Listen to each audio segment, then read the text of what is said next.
जय श्री राम, जय गुरुदेव। मंगल यदि सही जगह जन्म कुंडली में मंगल बैठ जाए तो आपके जीवन में आपको एनर्जेटिक राजा बना देता है। और यदि मंगल गलत जगह बैठ जाए आपकी जन्म कुंडली में तो आपके जीवन को तहस नहस करके रख देता है। मंगल क्या है? मंगल है ऊर्जा, साहस, पराक्रम, भूमि, भवन।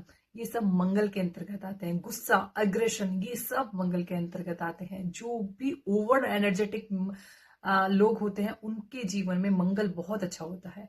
मंगल वैवाहिक जीवन का कारकत्व भी संभालता है। मंगल यदि जीवन में बलवान है तो ऊर्जा की कमी कभी नहीं होती आपके जीवन में। मंगल यदि पहले घर यानी first house, fourth house, seventh house, eighth house और ट्वेल्थ हाउस में बैठा है तो मांगलिक योग बना देता है। अब मैंने मांगलिक योग क्यों बोला? यदि मंगल अच्छा है जन्म कुंडली में तो ये मांगलिक योग हो गया। और यदि मंगल की पोजीशन अच्छी नहीं है जन्म कुंडली में तो मांगलिक दोष बन जाता है। मंगल एक अग्नि प्रधान ग्रह है। यदि ये अच्छा है तो आपकी जो भी एनर्जी होगी वो सही दिशा में लगेगी। और यदि मंगल अच्छा नहीं है तो आपकी जो भी एनर्जी होगी वो नेगेटिविटी में कन्वर्ट होती चली जाएगी। इसलिए यदि मंगल अच्छा नहीं भी है आपकी जन्म कुंडली में तो आप उन कुछ रेमेडीज करके मंगल को धीरे धीरे अच्छा बना सकते हैं। हमने हमारे पहले पार्ट में बात करी थी मंगल यदि फर्स्ट हाउस से लेकर सिक्स हाउस तक बैठा रहता है तो वो कैसे परिणाम देता है।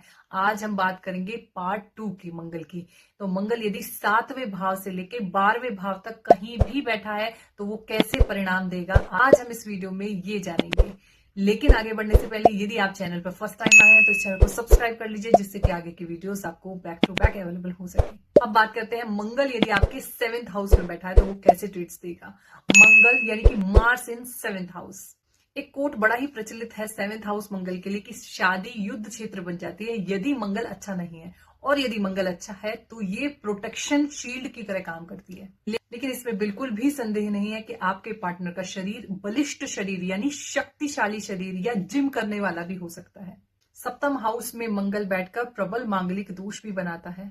वैवाहिक जीवन में कलह, देरी, असहमति या कड़वाहट जैसी समस्याएं बनी रह सकती हैं। यदि 7th हाउस पे गुरुदेव बृहस्पति की दृष्टि है तो आपके जीवन में नेगेटिविटी बहुत कम हो जाएगी। अब हम बात करते हैं मंगल यदि अष्टम भाव में बैठता है तो कैसे परिणाम देता है। मार्स इन 8th हाउस। मंगल 8th वाले को हम बोल सकते हैं कि रहस्य, तंत्र और हादसे ये सब चीजें जुड़ी रह सकती हैं। अष्टम भाव में बैठा हुआ मंगल भी मांगलिक दोष का निर्माण करता है। यहाँ पर आकस्मिक दुर्घटनाओं का योग भी बनता है। अचानक स्वास्थ्य जैसी समस्याएं आ सकती हैं। गूढ़ विद्याओं में रुचि हो सकती है। आपकी एनर्जी गूढ़ विद्याओं को सीखने में भी जा सकती है। अगर एक सेंटेंस में बोला जाए तो यह मंगल खतरनाक लेकिन दिव्य होता है। अब बात करते हैं मंगल यदि 9th हाउस में बैठता है तो कैसे ट्रेड्स देता है, यानी मार्स इन 9th हाउस। ऐसे व्यक्ति का भाग्य बहुत मेहनत से खुलता है, यानी उसे भाग्य को मजबूत करने के लिए मेहनत की आवश्यकता पड़ती है। और ऐसे व्यक्ति के पिता के साथ वैचारिक मतभेद हो सकते हैं।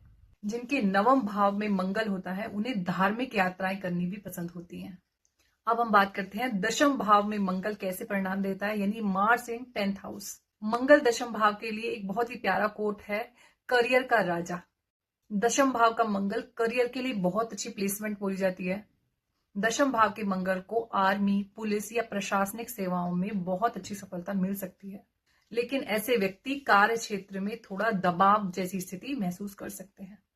अब हम बात करते हैं एकादश भाव में मंगल कैसे परिणाम देता है, यानी कि मार्स इन 11th हाउस। मंगल यदि 11वें भाव में बैठा है तो इच्छाओं की पूर्ति होती है, धन में वृद्धि होती है, मित्र और भाई बहनों से अच्छा सहयोग मिलता है। स्पेशली जो भाई बहन आपसे बड़े हैं उन लोगों का आपको सहयोग मिलता है।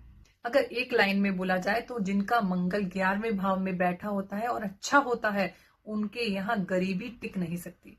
अब बात करते हैं मंगल का द्वादश भाव में कैसे परिणाम लेके आता है, यानी मार्स इन 12th हाउस। 12th हाउस में जब मंगल बैठता है तो यहाँ पर भी मांगलिक दोष का निर्माण होता है। यहाँ पर मंगल बैठकर खर्चे ज्यादा करता है। शत्रु भी ज्यादा परेशान कर सकते हैं। नेत्र यानी कि आई से रिलेटेड प्रॉब्लम हो सकती है। आपको नींद की समस्याएं हो सकती है। 12th हाउस में यदि मंगल है तो आपको कहीं ना कहीं बैड प्लेजर के प्रति आकर्षण बना रहेगा। ये था मंगल 7th हाउस से लेकर 12th हाउस तक कैसे परिणाम देता है। अब बात करते हैं इनके सटीक उपाय जो आप कर सकते हैं। सबसे पहला उपाय, आप हनुमान जी की पूजा करनी स्टार्ट कीजिए। आप हर मंगलवार को हनुमान चालीसा का पाठ कीजिए। दूसरी सबसे अच्छी रेमेडी है कि आप कोशिश कीजिए कि हर मंगलवार के दिन एक मजदूर को आप खाना खिला सकें। कम से कम एक मजदूर को आप खाना खिलाइए। नहीं, आपकी अगर सामर्थ्य ज्यादा है तो आप ज्यादा मजदूरों को खाना भी खिला सकते हैं, लेकिन कम से कम एक मजदूर को खाना जरूर खिलाइए। इससे आपका मंगल दिन प्रतिदिन अच्छा होता चला जाएगा। और तीसरी सबसे बेस्ट रेमेडी है कि आप मूंगा धारण कर सकते हैं, जिसे हम रेड कोरल भी बोलते हैं। लेकिन जब भी आप मूंगा धारण करें उससे पहले एक बार एस्ट्रोलॉजी एडवाइस जरूर लीजिए, क्योंकि कोई भी जेमस्टोन धारण करने से पहले एक बार एस्ट्रोलॉजी एडवाइस लेनी बहुत जरूरी होती है। ये 3 रेमेडी आप कर सकते हैं अपने मंगल को अच्छा करने के लिए। ये बहुत अच्छी रेमेडी है। इवन जो मजदूरों को खाना खिलाने की रेमेडी है, ये सबसे अच्छा वर्क करती है। आई होप ये वीडियो आपको बहुत ही इंफॉर्मेटिव लगा होगा। इसी तरीके के इंटरेस्टिंग वीडियोस जो बेस्ड है एस्ट्रोलॉजी, न्यूमरोलॉजी और हनुमान जी की भक्ति पर, आप हमारे चैनल को लाइक कीजिए, शेयर कीजिए, कमेंट कीजिए और सब्सक्राइब भी कीजिए। तब तक के लिए जय श्री राम।